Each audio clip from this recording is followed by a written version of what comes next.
byiza cyane kuri wowe udahwema kudukurikirana umunsi ku wundi, ni by'agaciro. Komeza uzajya udukurikirana, natwe ntago tuzahwema kuguhereza imari nziza cyane, zaba ziri n'ahantu heza cyane ndetse no ku mafaranga make cyane.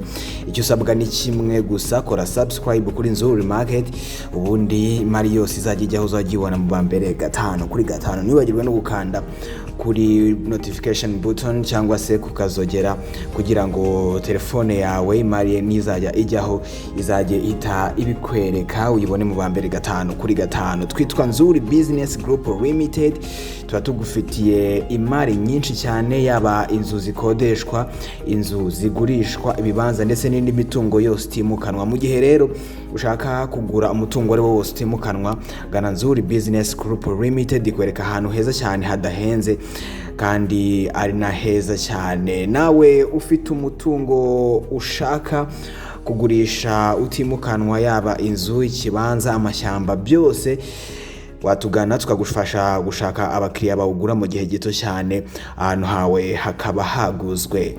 Dufite n'indi service ya property management, aho tugufasha kukumanagingira imitungo yawe. Ibyo byose rero wabisanga muri Nzuri Business Group Limited. Ni kaze cyane. Kuri uyu munsi tugufitiye inzu nziza cyane ya cadastre tugiye kugutembereza ukayireba yose nk'uko watangiye ibona amashusho agitangira.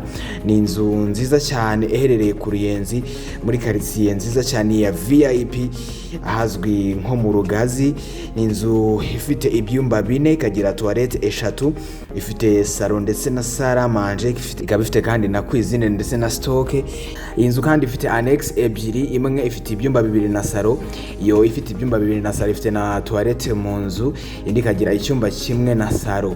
Iyi nzu kandi ifite igikoni cyiza cyane hanze, ifite kandi parking ndetse na jardin binini cyane nk'uko muri kubibona ku mashusho. Inzu yubakishije amatafari ahiye yose.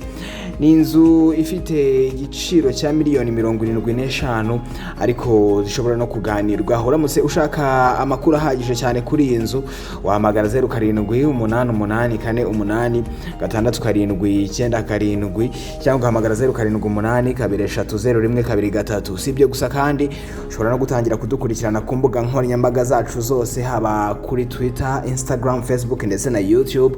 Wandika Nzuri Market ubundi ugatangira kudukurikirana, ari nako ugenda ubona indi mitungo myinshi dufite kuri izo mbuga nkoranyambaga zacu zose.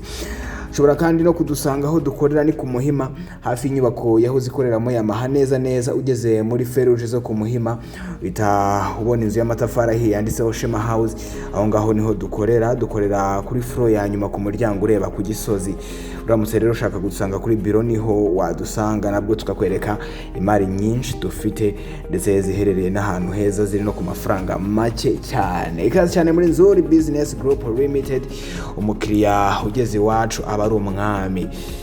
Komeza rero kugira umunsi mwiza ndetse komeze no kugira ibihe byiza cyane.